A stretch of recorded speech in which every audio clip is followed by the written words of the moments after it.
Čau visiem! Šodien es jums pastāstīšu par iesildīšanos, tāpēc, ka iesildīšanās ir ļoti svarīga treniņa sastāvdaļa, lai izvairītos no traumām un nodrošinātu tādu ilgspējīgu progresu, teiksim, tajā pašā svaru zālē vai kaut kādos ātruma treniņos vai līdzīgos treniņos. Un bieži vien cilvēki par šo pavisam aizmirst vai nepilda vispār. Bieži vien ir redzams, ka aiziet uz zāli cilvēks un bez iesildīšanos jau sāk strādāt ar kaut kādiem, teiksim, darba svariem. Un kāpēc iesildīšanās ir svarīga? Tāpēc, ka brīdī, kad tu pieliec muskulim slodzi, teiksim, tu sāc kaut kādu spēku vai ātruma treniņu, muskulim ir diezgan tātad laba apasņošana, viņam ir plašs, liels kapilāru, jeb mazo asinsvadu tīkls. Un kā tu pieliec slodzi, muskulis tiek labi apasņots, viss ir kārtībā, un muskuļu traumas nav tās biežākās, teiksim, tā arī var, protams, būt kaut kāds plēsts muskulis vai kaut kas tāds, bet nav tās biežākās. Un biežāk tieši cieši, teiksim, cīpslas, kas ir muskuļa piesavināšanās vieta pie kaula, vai saites, kas ir struktūras, kas vienkārši savieno, teiksim, divus kaulus vai, locītavā, teiksim, savieno divus kaulus.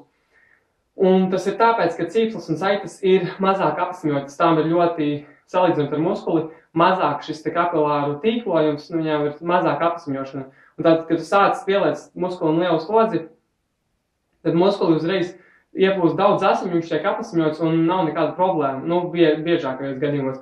Bet cīpslas un saites tieši tāpēc, ka viņām ir vajadzīgs ilgāks laiks, teiksim tā, lai viņas kļūtu plastiskākas, iesiltu, pateicoties šeit asinsritei. Un tāpēc ir vajadzīga iesildīšanās pakāpeniska slodzes palielināšana.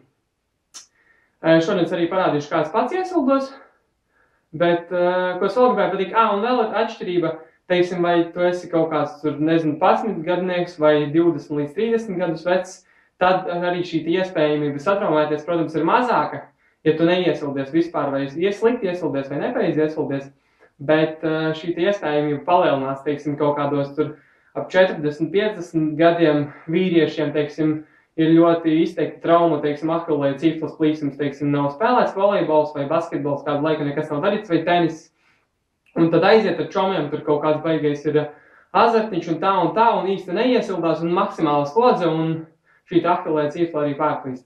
Tāda ir atšķirība, cik tas vecs, bet, protams, visiem vajadzētu iesildīties.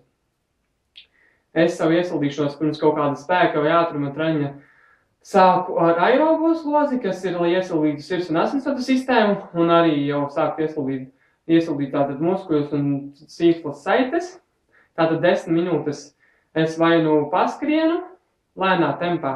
Tas arī atkarībā no vecuma, bet kaut kādi 50-60% no maksimālās sirdsdarbības frekvence vajadzētu būt šai iesildīšanās fāzei. Tātad apmēram 10 minūtes, un kā tas rādītājs pēc kā es ņemu, kad es esmu jau diezgan labi iesildīts, ir tad, ja man parādās kaut kādas jau sviedu lācītas pieres.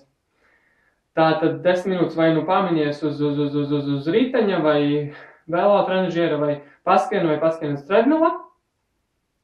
Tad tālāk seko nākamā daļa, ko es arī jums pēc tam nodemonstrēšu. Un trešā daļa iesildīšanās ir tāda, ka pirms, teiksim, ja tev ir spēka treniņš, pirms katra vingrinājuma, tad pirms konkrētā vingrinājuma, ja sevišķi, ja tie ir smagi vingrinājumi, teiksim, bāziskā pietupiens, vilkuma vai spiešana guļus, tad vajadzētu iesildīties ar mazāku svaru.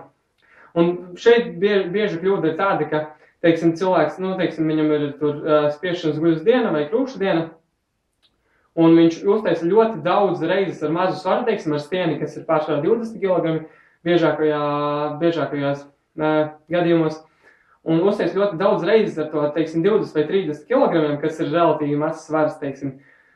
Bet pēc tam uzreiz liek darba svaru, pieņemsim, viņam darba svars ir kaut kāds 70-80 kg, uztaisa vienu ar stieni vai 30 un uzreiz liek tos 70-80.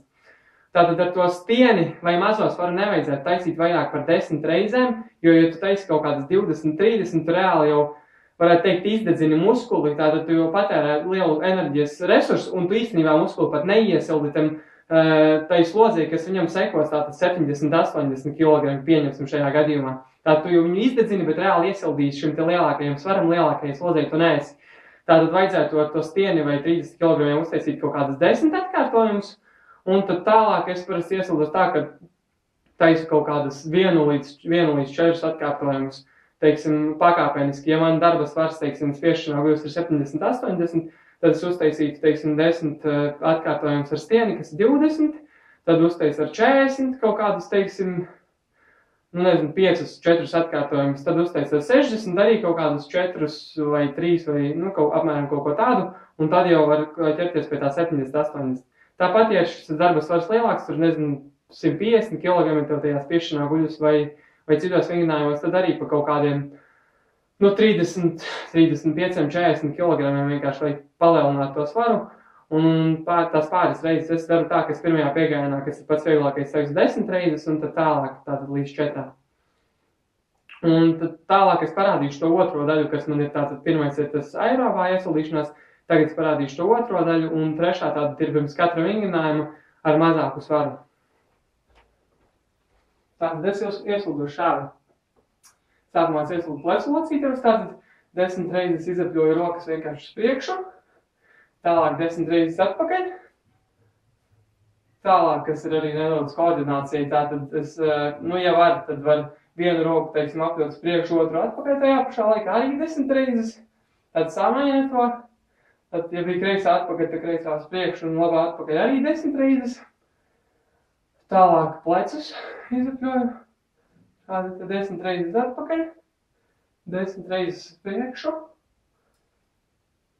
Tālāk kaklu, izapļoju vienkārši 10 reizes uz vienu pusi, 10 reizes uz otru, tālāk uz sāniem, uz katru sānu 5 reizes turp atpakaļ, jeb uz priekšu un atpakaļ, uz katru pusi 5 reizes tālāk pagrozu, šādi te, uz katru pusi 5 reizes tas būtu kaklam, tālāk mugurkaula augšēji, tad, gurnus cenšos turēt relatīvi nekustīgi un ķermeņa augstu nedaudz parotēju, teiksim, pa labi pa kreisi.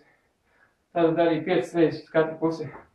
Tad elpoņus, 10 reizes uz āru, 10 reizes uz iekšu, tad plaukstas pamatas locītavas, 10 reizes uz āru, 10 reizes uz iekšu. Tālāk gurnus, tad 10 reizes pa labi, teiksim, un 10 reizes, teiksim, pa kreisi. Tālāk kūžas locītavu, vienkārši, teiksim, 10 reizes atpakaļ, un 10 reizes uz priekšu, šādi te. Protams, ar otru kāju arī, es tagad nerādīšu, bet ar otru kāju arī, tad tālāk potīti, 10 reizes uz āru, 10 reizes uz iekšu, un pēdējais celīšus vienkārši. Kājas kopā, tad izapļoju uz labo pusi, teiksim, 10 reizes un uz kreiso 10 reizes. Un kā pats pēdējais arī celīšana kājas platāk, un tad uz āru apļoju viņus 10 reizes un 10 uz iekšu. Šis te palīdzēs iesaldīt arī vēl potītes. Vēl var pirkstus nedaudz, teiksim, kāju pakustināt, plaukstas pamatnes locītavu var arī šādā te veidā izlocīt. Bet tam tik sīki nav tik liela nozīme kā tieši, bet galvenais visas locītavas kaut kādā veidā iekustināt. Ceru, ka šī informācija noderēs. Uz redzi!